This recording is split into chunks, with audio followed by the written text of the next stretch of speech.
রাতের ঢাকা, আকাশটা মেঘলা, যে কোনো মুহূর্তে নামতে পারে আষাঢ়ের অঝোর ধারার বৃষ্টি। শেরেবাংলা নগরে প্রধানমন্ত্রীর কার্যালয়ের চারপাশটা এক অদ্ভুত গুমট নিস্তব্ধতায় ঢাকা। ল্যাম্পপোস্টের হলুদ আলোয় দীর্ঘ হচ্ছে নিরাপত্তা প্রহরীদের ছায়া। তিনতলার একটি সুরক্ষিত শব্দ নিরোধী কক্ষে তখনও আলো জ্বলছে।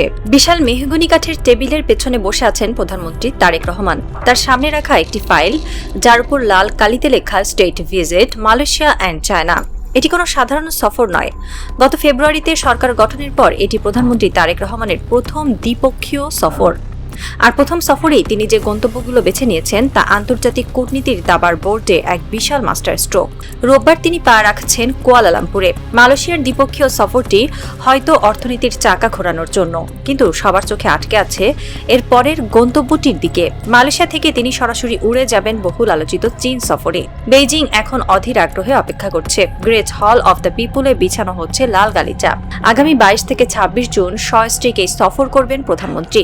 অভ্যন্তরীণ রাজনীতি, জাতীয় স্বার্থ আর ভূ রাজনীতির জটিল সব হিসাব নিকাশ তারেক রহমানের এই চীন সফরের গুরুত্বকে বহুগুণ বাড়িয়ে দিয়েছে। এই সফর এমন এক সময় অনুষ্ঠিত হতে যাচ্ছে যখন দক্ষিণ এশিয়ার ভূ রাজনৈতিক প্লেটগুলো আক্ষরিক অর্থেই একে অপরের সাথে সংঘর্ষে লিপ্ত। এই সফরের প্রেক্ষাপট বুঝতে হলে আমাদের একটু পেছনের দিকে তাকাতে হবে। যুক্তরাষ্ট্রের সঙ্গে সই হওয়া বাণিজ্য চুক্তি নিয়ে দেশে বিদেশে যখন পক্ষে বিপক্ষে তুমুল আলোচনা চলছে, তখন বাংলাদেশের ঘাড়ের উপর নিঃশ্বাস ফেলছে এক চরম অস্বস্তিকর প্রতিবেশী। ভারতের দিক থেকে একের পর এক পুশিনের অপচেষ্টা চলছে। রাতের অন্ধকারে নিরীহ মানুষকে কাঁটাতারের এপারে ঠেলে দিয়ে ভারত একটি মনস্তাত্ত্বিক যুদ্ধ বা সাইকোলজিক্যাল ওয়ারফেয়ার শুরু করেছে। শুধু তাই নয়, ঢাকায় সদ্য নিযুক্ত ভারতের নতুন হাই কমিশনার তার আগমনের পরপরই অখণ্ড ভারত প্রতিষ্ঠার এক উগ্র বাসনার কথা জানিয়ে রীতিমতো বিতর্কের জন্ম দিয়েছেন। একটি স্বাধীন রাষ্ট্রের রাজধানীতে বসে সেই রাষ্ট্রকে গ্রাস করার এমন ঔদ্ধত্যপূর্ণ আস্ফলন ঢাকা খুব সহজভাবে নেয়নি। ঢাকা এবং দিল্লির সম্পর্কে যখন এমন এক চরম অস্থিরতা এবং স্নায়ুযুদ্ধ বিরাজ করছে, ঠিক সেই সময়ে প্রধানমন্ত্রী তারেক রহমানের এই চীন সফর ভূ রাজনৈতিক দিক থেকে অত্যন্ত তাৎপর্যপূর্ণ। এটি দিল্লির প্রতি ঢাকার একটি প্রচ্ছন্ন কিন্তু বজ্র কঠিন বার্তা। তোমরা যদি দাদাগিরি করো, তবে আমাদের হাতেও বিকল্প আছে। বাংলাদেশ আর কারো আজ্ঞাবহ হয়ে থাকবে না। আন্তর্জাতিক বিশ্লেষকরা বলছেন, এই সফরের মাধ্যমে ঢাকা বেইজিং রাজনৈতিক ও কৌশলগত সম্পর্কের এক নতুন ভিত্তি তৈরি হতে যাচ্ছে, যে ভিত্তির উপর দাঁড়িয়ে আগামী দিনে এই দুটি দেশ হাতে হাত রেখে পথ চলবে। বর্তমানে এই চরম বৈরী পরিস্থিতিতে বাংলাদেশের জন্য চীনের এই রাজনৈতিক ও কৌশলগত সমর্থন আক্ষরিক অর্থেই একটি গেম চেঞ্জার। পররাষ্ট্র মন্ত্রণালয় ও প্রধানমন্ত্রীর দপ্তরের অতি গোপনীয় ব্রিফিং থেকে যে তথ্যগুলো বেরিয়ে এসেছে তার রীতিমতো শিহরণ জাগানিয়া। মালয়েশিয়ায় দ্বিপক্ষীয় সফর শেষে 22 জুন বিকেলে কুয়ালালামপুর থেকে চীনের দালিয়ানের উদ্দেশ্যে রওনা দেবেন প্রধানমন্ত্রী। এই ঐতিহাসিক সফরে তার সফর সঙ্গী হিসেবে থাকবেন তার স্ত্রী ডাক্তার জুবাইদা রহমান, পররাষ্ট্রমন্ত্রী ডক্টর খলিলুর রহমান সহ মন্ত্রিসভার বেশ কয়েকজন প্রভাবশালী সদস্য। 23 জুন দালিয়ানের আকাশে যখন ভোরের সূর্য উঠবে, প্রধানমন্ত্রী তারেক রহমান তখন যোগ দেবেন ওয়ার্ল্ড ইকোনমিক ফোরামের বার্ষিক সম্মেলনে। গ্লোবাল লিডারদের এই মিলন মেলায় তিনি তুলে ধরবেন নতুন এক বাংলাদেশের গল্প। কিন্তু আসল চমকটি অপেক্ষা করছে 24 জুনের জন্য। সেদিন বিকেলে দালিয়ান থেকে ঘন্টায় 350 কিলোমিটার গতির একটি অত্যাধুনিক বুলেট ট্রেনে প্রধানমন্ত্রী ও তার সফর সঙ্গীরা পৌঁছাবেন বেইজিংয়ে। আগামী 25 ও 26 জুন বেইজিংয়ে এক রুদ্ধশ্বাস এবং চরম ব্যস্ত সময় কাটাবেন প্রধানমন্ত্রী তারেক রহমান। চীনের গ্রেট হল অব দ্য পিপুলে তাকে দেওয়া হবে সর্বোচ্চ রাষ্ট্রীয় সম্মান। সাধারণত চীনের প্রেসিডেন্ট বা প্রধানমন্ত্রী যেকোনো একজনের সঙ্গে অন্য দেশের সরকার প্রধানের দ্বিপক্ষীয় বৈঠক অনুষ্ঠিত হয়ে থাকে, এটি তাদের প্রোটোকল। কিন্তু এবার বেইজিং সব প্রোটোকল ভেঙে দিয়েছে। এবারের সফরে প্রধানমন্ত্রী তারেক রহমান চীনের দুই শীর্ষ নীতি নির্ধারকদের সঙ্গেই আলাদা আলাদা বৈঠক করবেন। তিনি বৈঠক করবেন চীনের সর্বেসর্বা প্রেসিডেন্ট শি জিনপিং এর সঙ্গে এবং তারপর বসবেন প্রধানমন্ত্রী লি কিয়াং এর সঙ্গে। এছাড়া চীনা কমিউনিস্ট পার্টির আন্তর্জাতিক বিষয়ক প্রধানদের সঙ্গেও তার বিশেষ বৈঠক অনুষ্ঠিত হবে। এটি প্রমাণ করে বেইজিং তারেক রহমানের এই সফরকে কতটা স্পেশাল এবং কতটা গুরুত্বের সাথে নিয়েছে। কূটনীতির ভাষায় কিছু শব্দ থাকে যা ইতিহাস বদলে দেয়।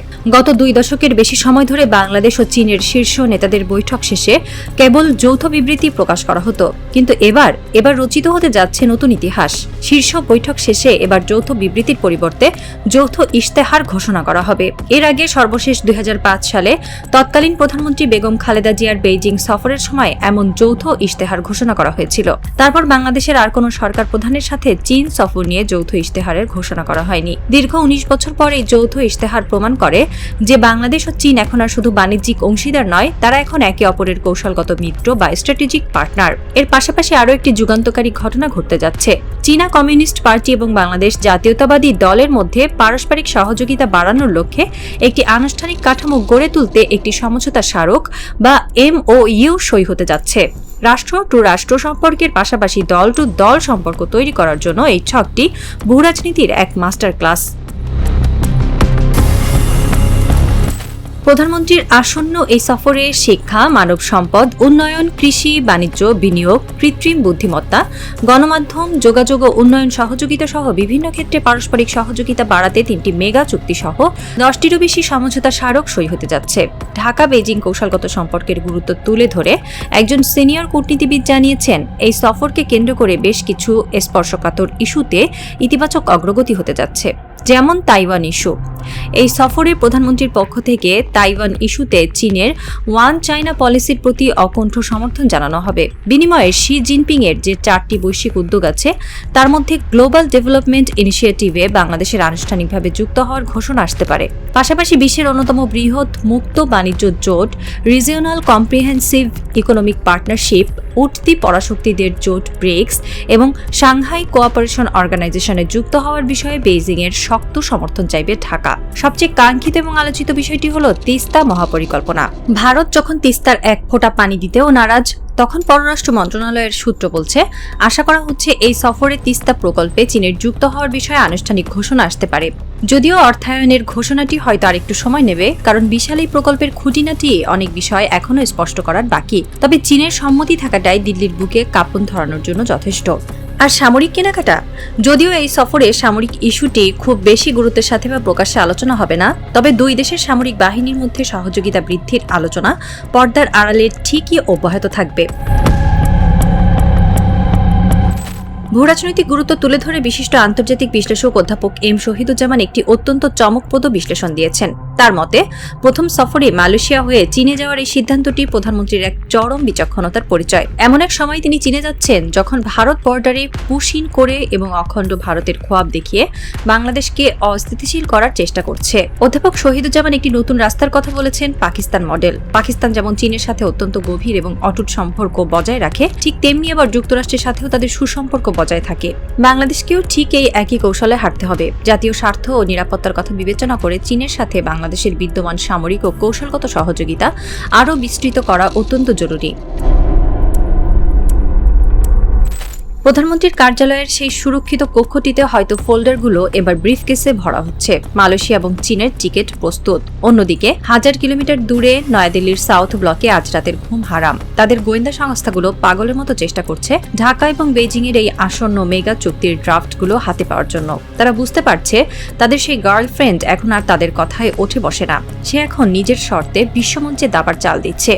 একটি রাজনৈতিক এবং ভূকৌশলগত থ্রিলার আজ তার সবচেয়ে রোমাঞ্চকর ক্লাইম্যাক্সের দিকে এগোচ্ছে। দালিয়ান থেকে বেইজিংগামী সেই বুলেট ট্রেনটি যখন ঘন্টায় 350 কিলোমিটার বেগে ছুটবে, তখন সেই ট্রেনের গতি শুধু চীনের মাটিতেই সীমাবদ্ধ থাকবে না, তার কম্পন অনুভূত হবে সাউথ ব্লকের প্রতিটি ফ্লোরে।